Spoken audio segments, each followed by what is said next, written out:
If you'll turn with me in your Bibles to Genesis chapter 30. Genesis, the 30th chapter, beginning with verse 1. The word of the Lord is as follows. When Rachel saw that she wasn't having any children for Jacob, she became jealous of her sister. She pleaded with Jacob, "Give me children or I'll die." Then Jacob became furious with Rachel. "Am I God?" he asked. "He's the one who has kept you from having children." Then Rachel told him, "Take my maid Bilhah and sleep with her." What a thing to tell a man. "She will bear children for me, and through her I can have a family too." So Rachel gave her servant Bilhah to Jacob as a wife, and he slept with her. Bilhah became pregnant and presented him with a son. Rachel named him Dan, for she said, "God has vindicated me. He has heard my request and given me a son." Then Bilhah became pregnant again and gave Jacob a second son. Rachel named him Naphtali, for she said, "I have struggled hard with my sister, and I'm winning." Meanwhile, Leah realized that she wasn't getting pregnant anymore, so she took her servant Zilpah and gave her to Jacob as a wife. Soon Zilpah presented him with a son. Leah named him Gad, for she said, "How fortunate I am." Then Zilpah gave Jacob a second son, and Leah named him Asher, for she said, "What joy is mine! Now the other women will celebrate with me." One day, during the wheat harvest, Reuben found some mandrakes growing in a field and brought them to his mother Leah. Rachel begged Leah, "Please give me some of your son's mandrakes." Now, parenthetically, you should know that mandrakes were believed to be a type of fruit that helped in the fertility process. Just had to give you some background. But Leah angrily replied, "Wasn't it enough that you stole my husband? Now will you steal my son's mandrakes too?"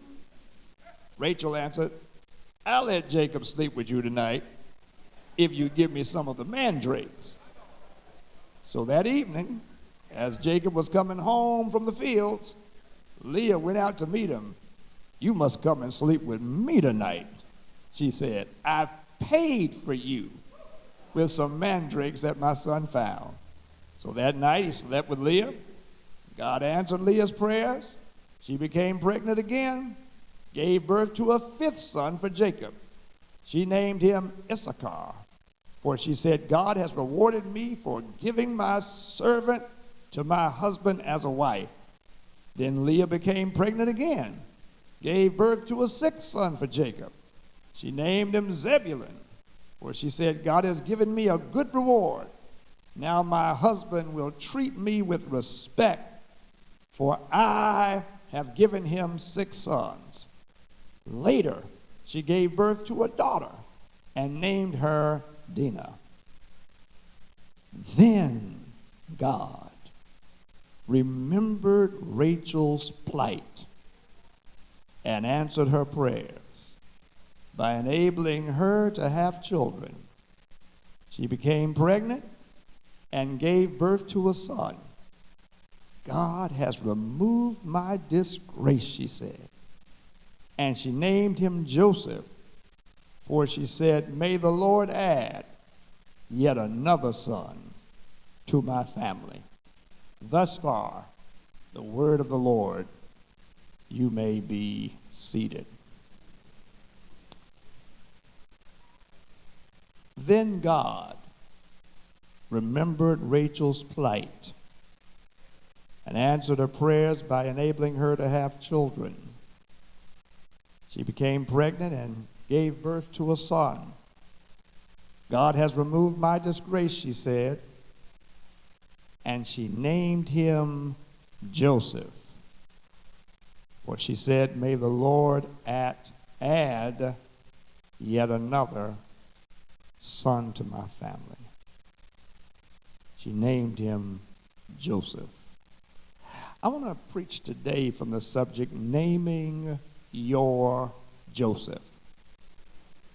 Naming your Joseph. In 1998, God blessed us to acquire the 54 acres of land upon which, 20 of which, this sanctuary currently sits. In 1999, we paid off the loan for purchasing the property, and having acquired it, we began to do a master plan for the acreage. It would include a church facility comprised of a sanctuary, classrooms, and family life center, a senior citizens residential facility, and a residential community. We broke ground on the church facility in September of 1999, and we entered here in April of 2001. Having caught the eye of Dr. Fidelis Odasawan, we partnered in the establishment of a site for AmeriCare Health in 2003.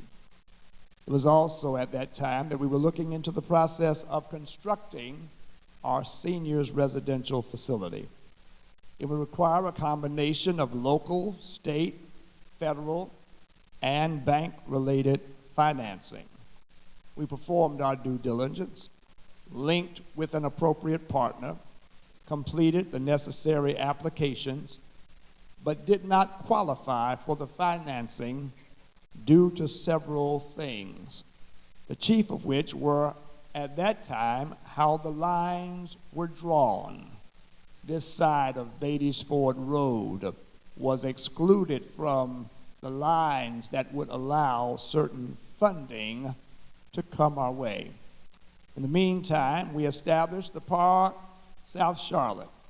We purchased the Charlotte Merchandise Mart, transforming it into the Park Expo and Conference Center. It would not be until 2018, with the establishment of our CDC and our linking up with Laurel Street, that we discovered that the lines that had prohibited us from securing funding had been recently redrawn, setting the stage for us to apply again. And while we missed one of the funding cycles, we would eventually reapply and receive the funds necessary to start. And therefore, in December of 2021, we broke ground. And on Tuesday, we will formally dedicate it, celebrating its opening. It's a long time between 1998 and 2023. Many have come and many have gone between the time of our purchasing the property, conceiving the vision of a senior residential facility, and the actual delivery of that vision. And we come now to the point of it finally coming to pass. On Tuesday, we will celebrate the doors finally being open and people finally being housed. In so many ways, our journey resembles the journey of Rachel, the wife of Jacob. We are first introduced to her as a shepherdess in Genesis 29, where Jacob sees her taking her father Laban's sheep to be watered. Having discovered that she is the daughter of his mother's brother, he assists her in the watering of the sheep, kisses her, introduces himself as her cousin, and follows her to meet his uncle Laban. After being there for 1 month, when Laban asks him how can he pay him for the work that he's done, Jacob requests Rachel be given to him in marriage and offers to work 7 years to earn her hand. And you know Rachel had to be bad for a brother to say, I worked 7 years in order to have her hand in marriage. Laban agrees, but you know, so on the day of the wedding, he switches Leah, the older daughter, for Rachel. You know, back then they had those heavy veils, and you didn't get to look under the veil until after you said I do. Brothers, it pays to look under the veil. He didn't look under the veil, and by the time that they got to the wedding chamber, because in their tradition, after the wedding, you go into the marriage bed, and there's covering around the bed, and the community is around, right, to celebrate with you. By the time he looked up, it wasn't Rachel. It was Leah. Jacob learned there's always somebody slicker than you. He was a trickster, and Laban tricked him. And so he agrees to work 7 more years for Rachel to be his wife. Now that's a total of 14 years of working. Now I got 2 daughters. I wonder how many years a brother will work for the hand of my 2 daughters. But that's how much he loved Rachel. And the Bible tells us that seeing that Leah was unloved by Jacob, the Lord enabled her to have children while Rachel could not conceive. So Rachel was the beloved wife of Jacob. She was the wife of Jacob's favor, the wife of Jacob's desire, the wife of Jacob's affection, yet she could not conceive.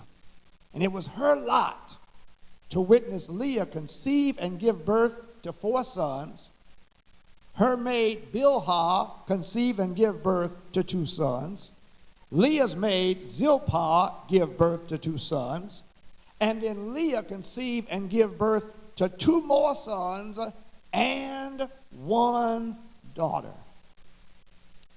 Can you imagine what that house was like? Rachel was beloved and barren, coveted and childless, favored and frustrated.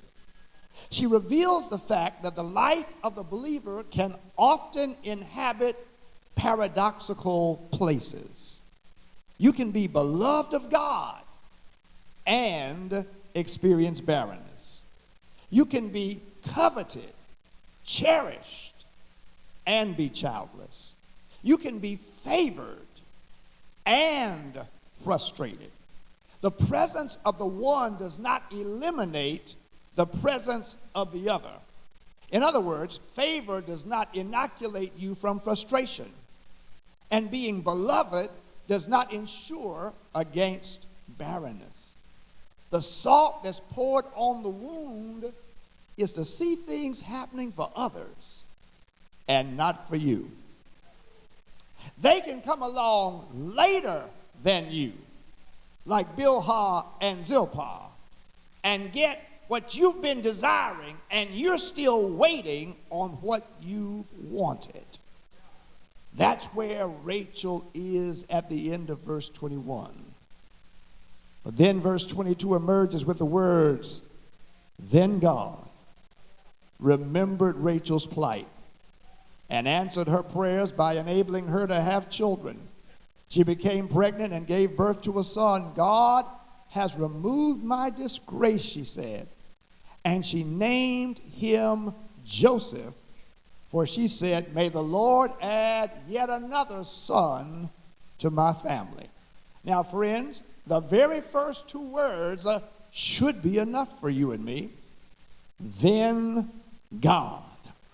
With much of chapters 29 and 30 speaking of Leah and Rachel, Bilhah and Zilpah, verse 22 utters the words, "Then God." There is what they did, what they said, how they acted, how they felt, then God. There is the machination, there is the trickery, there is the scheming, there is the negotiation, then God. There is the frustration, there is the despair, there is the doubt, there is the anguish, then God. Because friends, there is always what is happening on a human level and from a human perspective, and there is then God. There is what we plan, what we think, what we try, what we seek, what we want, and there is then God. The words then God alerts us that what is following has God as the primary actor and agent. That is above and beyond everything and everyone else. There is God. There is, after they've done all that they can do, all that they want to do, all that they've tried to do, there is then God. Then is a marker of sequence, which is a particular order in which related events, movements, or things follow each other. Things that are sequential are things that follow a certain order. 1, 2, 3, 4, 5. That's a sequence. A, B, C, D, E, F, G. That's a sequence. Things that are sequential are things that follow a certain order. Leah's conceiving and giving birth, Bilhah conceiving and giving birth, Zilpah conceiving and giving birth, and Leah conceiving and giving birth again were all in a particular order. Their happening before something happens for Rachel did not eliminate something happening for Rachel. The word says then. And my friends, things happening for others does not eliminate something happening for you. Their being earlier in the order does not mean that you're not in the sequence. And we will discover that the other's existence would help explain Joseph's arrival.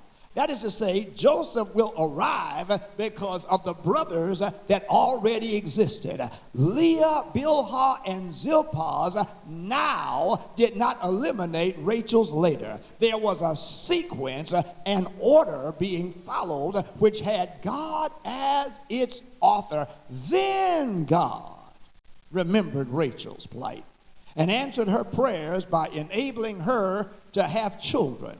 That is to say, this sequence is under divine supervision. It is set within the authority and the activity of God. Rachel's conceiving and giving birth was later than Leah, later than Bilhah, later than Zilpah. And what we discover is a fundamental truth about the activity of God. With God, later is not late. It's going to hit somebody later. Later may take longer, but it is not late. Later than is not less than or lower than. It's just later. With God, everything has a sequence. Look at Genesis chapter 1 and you'll see the sequence. You'll see the heavens and the earth, then light, then separating the light from the darkness, then the space between the waters, separating the waters of the heaven from the waters of the earth, then dry ground appearing. You get the meaning. Through creation, we see sequential order. And then, after everything necessary for human life to exist, then God creates man in his own image. It comes later, but it wasn't late. It was just later. And I want somebody to hear me right now. When your life is lived under the authority and activity of God, there is a sequence. And whatever he has in mind may be later, but it won't be late. It's about sequence. There was AmeriCare Health. There was the Park South Charlotte. There was an Expo and Conference Center. Then Gilfield Park. Gilfield Park came later, but it isn't late. It took longer, but it isn't late. It's the sequence. Zoning changes were a part of the sequence. Mayoral and city council and city manager changes were a part of the sequence. Changes in bank leadership and funding directives were a part of the sequence. The emergence of certain community funders and the creation of Laurel Street were all a part of the sequence. And I'm trying to help somebody understand that in the sequential order of God, it was later, but it's not late. And somebody needs to grab that revelation for yourself, that later is not late.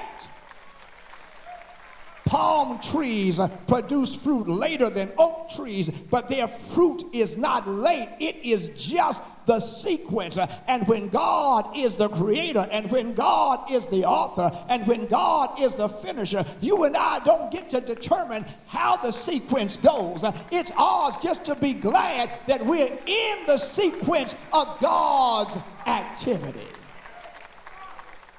Later is not late. I'm talking to some people for whom life may say you're a late bloomer. You need to change how you call yourself and just say, I'm in sequence.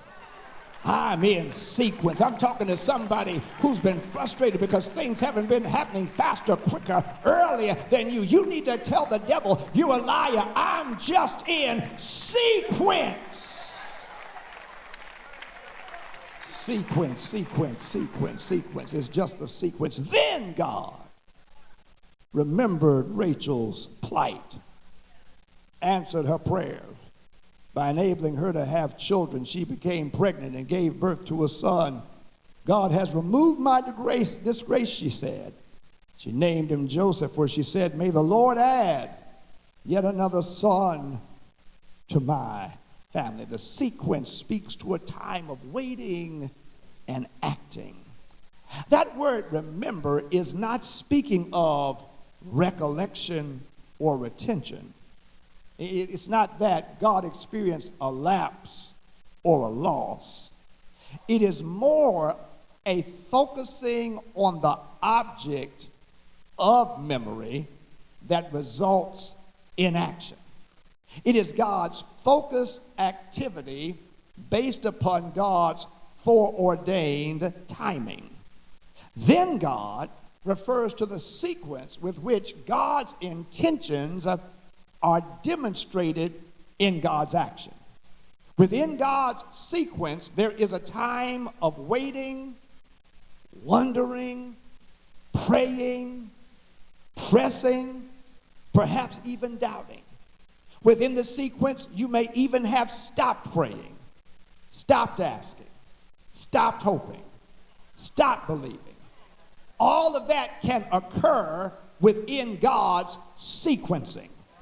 But none of that eliminates or hinders the time when God's intentions are matched by God's action.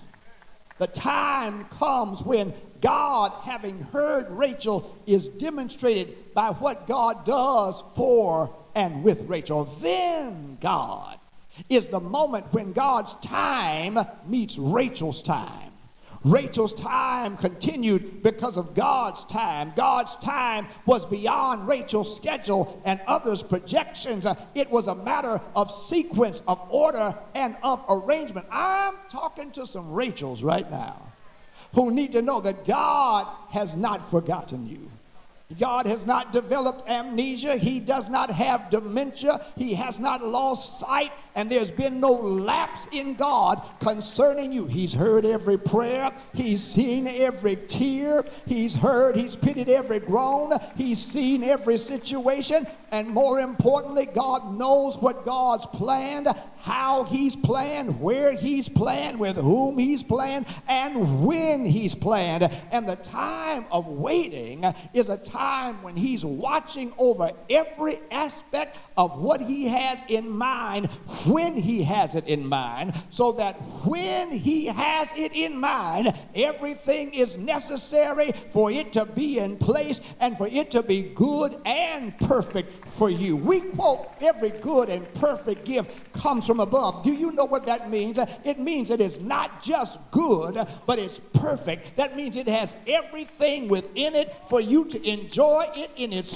fullest measure as God intends for you to enjoy it. Everything that's good is not perfect. And God says, if you want what's good and perfect, sometimes you've got to wait for me to put everything together so that it can be all that it needs to be for you to be able to enjoy it as I desire for you to enjoy it and be fulfilled as I desire for it to be fulfilled. And when that happens, what was shut begins to open. What was hidden begins to appear. Lines start connecting dots. Relationships are formed. Networks are established. Introductions are made. References are shared. Resources are collected. We saw that in 2021 with Gilfield and the breaking of ground. When God says, it is my time for you, then God says, you know, I put it all together. I hooked it all the way up.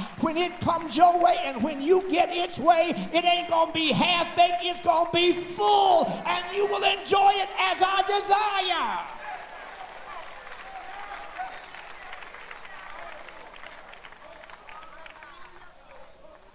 So the question is, you want just good? Or you want what's good and perfect? There are those of us who can testify, we got caught up in good and found out it wasn't perfect. Jumped out the frying pan into the fire because it wasn't perfect. Good and perfect. God empowers Rachel to conceive and to give birth to a son, prompting her to testify and to name. Because when God moves in such a miraculous manner, two things should always happen: testimony and naming. Testimony and naming. And the two go hand in hand. They reinforce each other. Listen to her testimony. God has removed my disgrace. And she names her son Joseph, saying, may the Lord add yet another son to my family. Now the word for remove is Asaph. And the name that she gives her son is Joseph. They are connected. They are linguistically of the same family. What she names the son provides a second side to her testimony. And friends, there are some moves of God that deserves the name Joseph. There are some things that God does in your life that you ought to just be able to say, now that is Joseph. And you may be asking, what is a Joseph move? Well, here it is. A Joseph is any move of God that changes the narrative about you and within you. Any move of God that changes the narrative, the story, the language about you and within you. With the birth of her son, Rachel looks back. Because back there were certain things spoken and believed about Rachel by others due to what wasn't happening. Words such as barren, empty, forgotten, forsaken were often used. Akin to those were words like doomed, cursed, ill-fated. Hers was a constant fight against the things that people were saying about her entering into her psyche, because their thoughts were prone to become her thoughts. How they saw her could become how she saw herself. And that's not strange to any of us, because we know the power that people's words and thoughts can often have upon us if we don't fight against them. how what they say, we start believing. How what they think, we start thinking about ourselves. And when certain things don't happen in the time that people think they should happen, people are prone to draw their own conclusions. And some will even voice their conclusion. And it can be that that you may start internalizing their narratives and begin to believe them yourself. But then God moves. Then God brings a Joseph. And God moves and you graduate from high school. You get your degree. You go to college and you get it. God moves and you start owning your own business and you're employing other people. God moves and you achieve in your given field. God moves and you survive disappointment and heartbreak. God moves and you rise above a fault or a failure. God moves. What you thought would never come your way starts appearing in your life. You find someone later in your life. You adopt a child later in your life. God changes the narrative. For Rachel, Joseph changed the narrative. God removed her reproach. God eliminated the shame. God dissolved the disgrace. God took away the dishonor. God changed how she thought about herself, how she felt about herself. God changes the narrative. Brothers and sisters, over the course of the 21 years that it's taken to build Gilfield Park, there were those who had a certain narrative. Some even acted on those narratives by disengaging and leaving. Integrity of intent and capability were questioned. Then God, Lord have mercy, brought Gilfield online. And with Gilfield for all to see, God changes the narrative. God revealed that hasn't happened doesn't mean never will happen. It just means hasn't happened yet. God changes the narrative. Hasn't doesn't mean won't, and not yet doesn't mean never. I dare somebody to grab that for yourself. There are things that have not yet come your way, but not yet does not mean never, and hasn't does not mean won't. It just means it has yet to come. A Joseph changes the narrative about you and within you. A Joseph move shifts what is thought and said. The story changes, the language changes, and whether people like it or not, they can't say the same thing because there is Joseph in plain sight.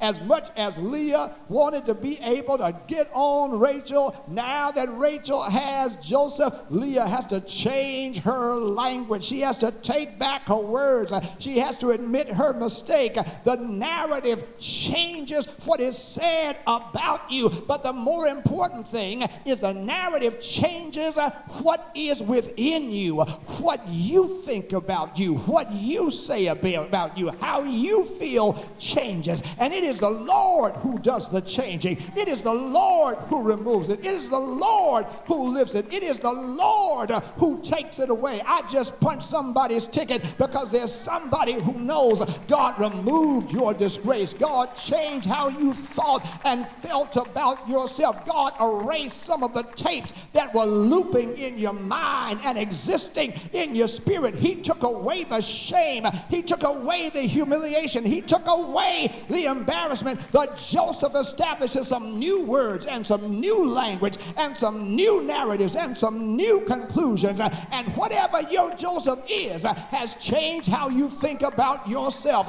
Your Joseph has lifted up your head. It's dried your tears. It's given you some esteem. You love yourself. You value yourself. You think well of yourself. You believe in yourself because the narrative has changed. What you allowed others to call you and what you even called yourself has changed. What you allowed and accepted has changed. Don't y'all act like y'all ain't never been, my God, bound by a bad narrative. But the truth of the matter is nobody knows it because God gave you a Joseph, and that Joseph changed the whole narrative, and now you've got a new story.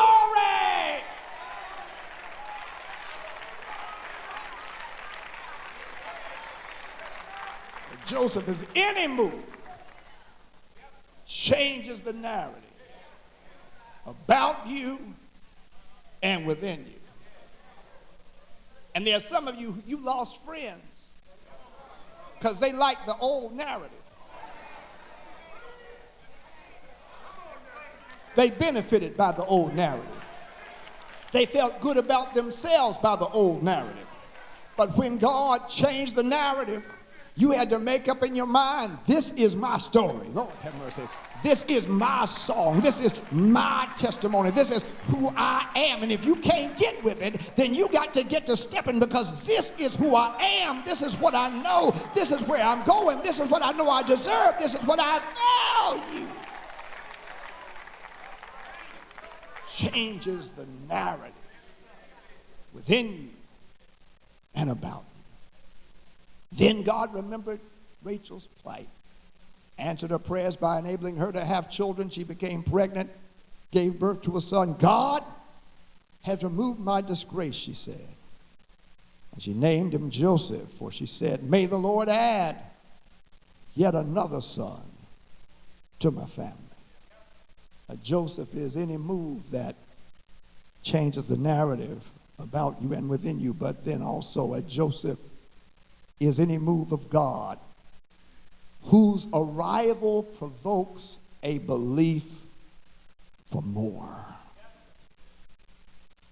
Any move whose arrival provokes a belief for more. While Rachel's testimony looks back, her naming looks forward. And my friends, it's never enough just to look back. You got to be able to look forward. And so Rachel's testimony looks back, but her name, the name she gives her son, looks forward. Names him Joseph. Joseph means added.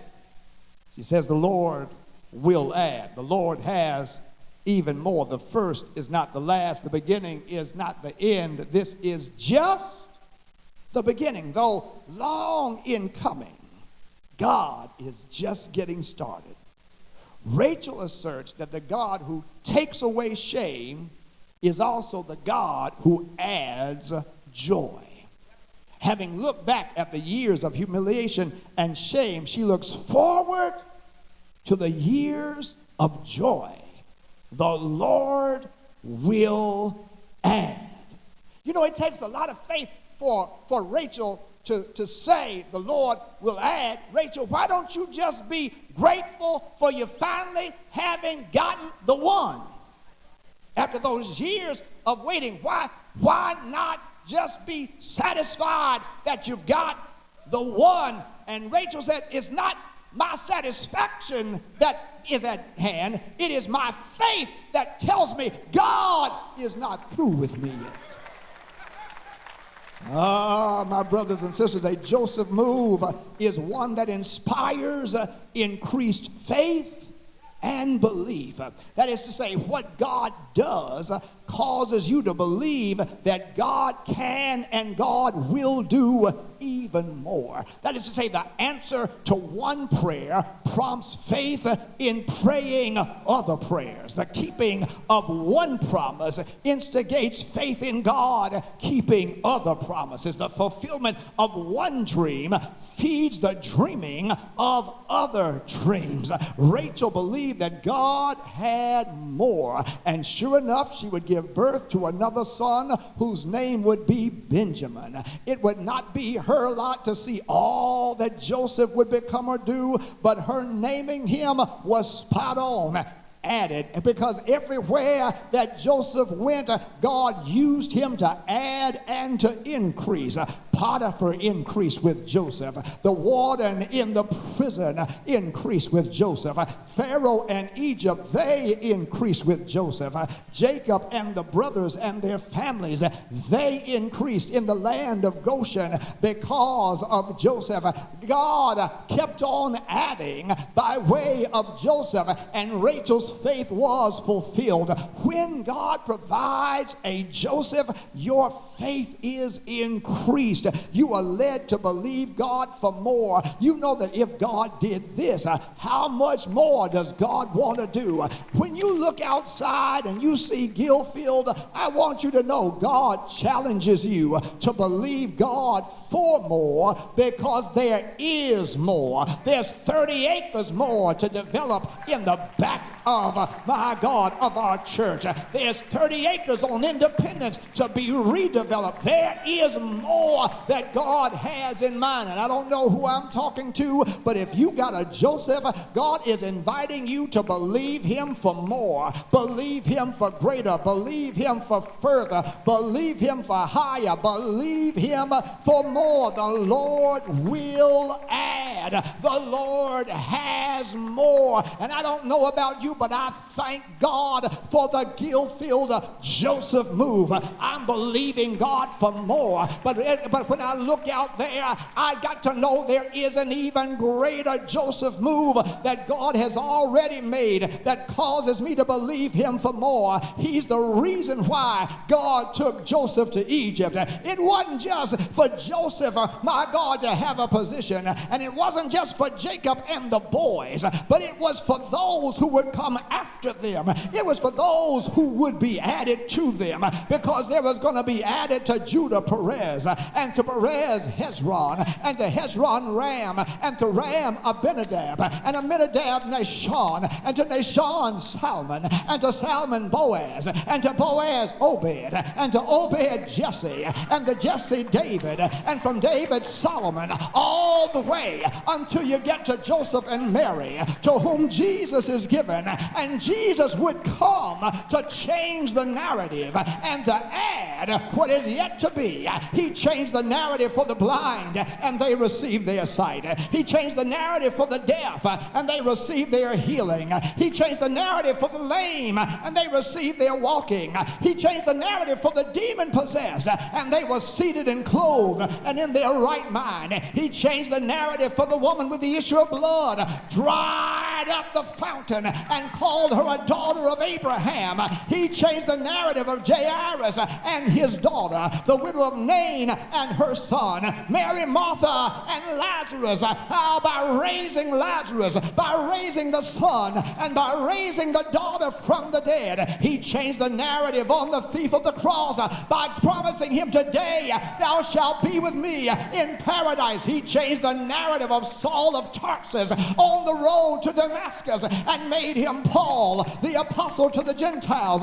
He changed the narrative of life and death when he hung on the cross, when they hung him high, when they stretched him wide. He came to change the narrative, because he was wounded for our transgressions, he was bruised for our iniquity. The chastisement of our peace was upon him, and with his stripes we are healed. As he dies on the cross, he forever changes the narrative, so that now we can say, my sin, oh the bliss of this glorious thought, my sin, not in part but in whole, is nailed to a cross, and I bear it no more. Even so, it is well with my soul. He changed the narrative when he hung his head and died. When they put him in the grave, he descended into hell, preached to the spirits held captive. He said, I'm coming to change the narrative. And then early Sunday morning, God raised him from the dead with all power in his hand, and he's changed the narrative that death has lost its sting and the grave has lost its victory. He is Alpha and Omega. He is the beginning and the end. He is the first and the last. He is the one who lives and was dead, and behold, he's alive forevermore. And he says, I got the keys of death and hell. I don't know about you, but I'm so glad that I experienced the Joseph move when I met Jesus for my own life. He's changed my narrative. He's taken my sin and removed it as far as the east is from the west. He's taken my shame. He's taken my humiliation. He's taken my disgrace. He's taken my embarrassment, and he's given me his joy. He's given me his peace. He's given given me his love. He's given me his assurance. And I've got a new name over in glory. And it's mine. It's mine. It's mine. Am I talking to somebody right now? Why don't you high five your neighbor or just tweet it in the chat box? He changed my narrative. I've got a new story. I've got a new song. I've got a new expression. I've got a new view. I've got a new idea. I've got a new direction. And it keeps on changing me because every day that I wake up, I get new mercy. And when I get new mercy, I get a new idea. I get a new thought. I get a new vision. And it just keeps on adding to me. Am I talking to somebody? Is there anybody here who is out feeling in my spirit? I'm getting better. He's adding to me. I'm going further. He's adding to me. He's taking me higher. He's adding to me. And the best is yet to come. It does not yet appear what I shall be.